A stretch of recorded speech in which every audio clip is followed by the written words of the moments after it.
on, guys? Welcome back. Commentary for you. First of all, who is the best team in the AFC right now? Is it the Colts? Who's who's the best quarterback in the AFC right now?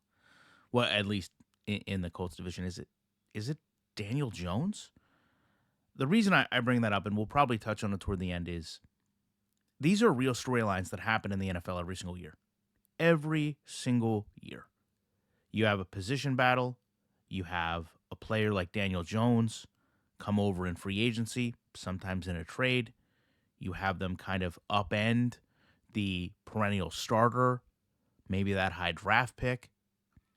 And these storylines drive the entire league. They don't just make the Colts interesting to watch, they make the league interesting to watch.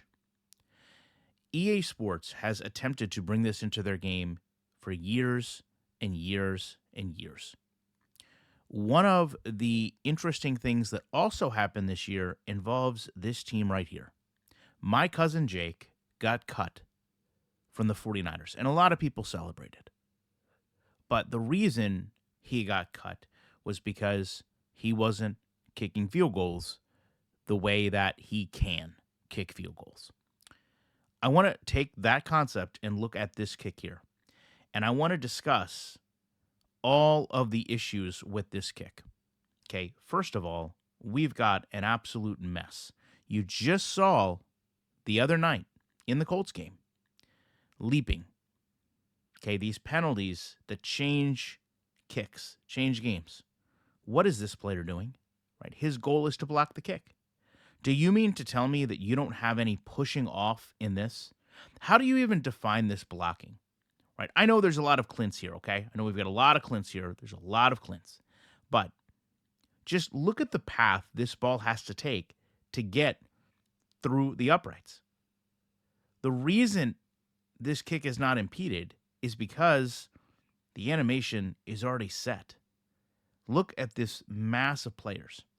How can we replicate football? How can we simulate football when the game plays like this? A lot of people come to my channel and they say, what is the answer to this? What is the solution? You always tell them what they're doing wrong, but you never tell them how to make it right. And my response throughout the years has been pretty similar. It is not the consumer's job to let the company know not only what is wrong, but how to fix it. Okay, that technically comes down to Clint's job.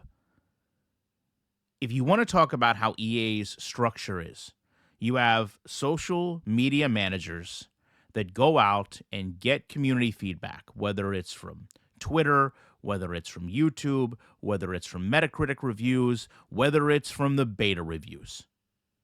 They take what they believe is manageable, is actionable. That's one of the things when I went to EA, they were really, really finite about. Give us something that's actionable. Give us something that we can fix. That way, in turn, we can say that we responded to the community's requests. But when you have a play like this, and you know this play can impact you at any point, where do we as gamers begin to break down how this is fixed, right? From the outside looking in, it's pretty apparent we need better logic, okay? We can't have a player running backwards for no reason, okay? So that ultimately comes down to a targeting. Number two, we need better blocking animations, whether it's single, whether it's double, no matter what the case may be. We need linemen that understand their assignments and how to block as a team. Those are things that are absolutely critical to just a field goal. We probably also need specific animations for special teams. You need to have blocks that are specific to a field goal because, again, in the NFL, you have rules like leaping, and if you're dependent on animations, well, guess what? If that penalty is going to be in the game, we need a penalty for that animation to trigger.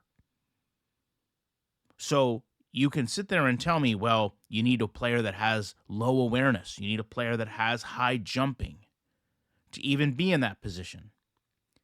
Fair enough. So if we're going to have that actual penalty, We need the animation that will draw it, and we need the animations for when it's not going to be drawn. See, that's one of the things when EA talks about this game, and they talk about, oh, it's so realistic.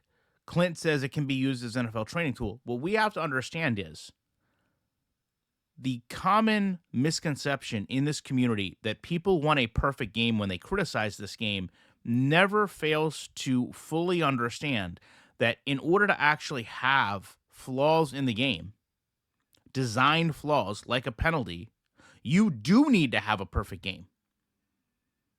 In order to have an example of a flawed field goal block, right, where your line does not block and they kick, whatever happens, it gets tipped, whatever, you have to have perfect.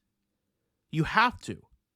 Because without perfect, you don't know what flawed is. You don't know what broken is. Okay?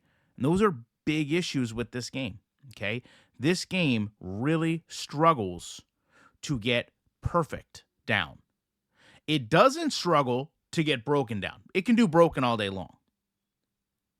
But that's one of the things that I really ask myself.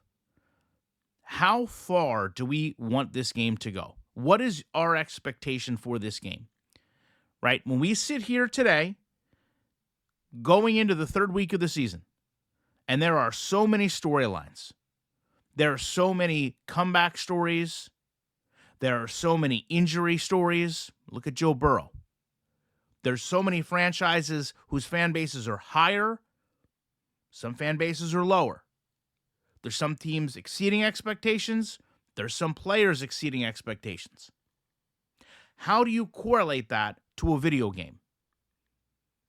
In my opinion, it's very difficult to do, but it doesn't mean that it can't be done through proper storytelling.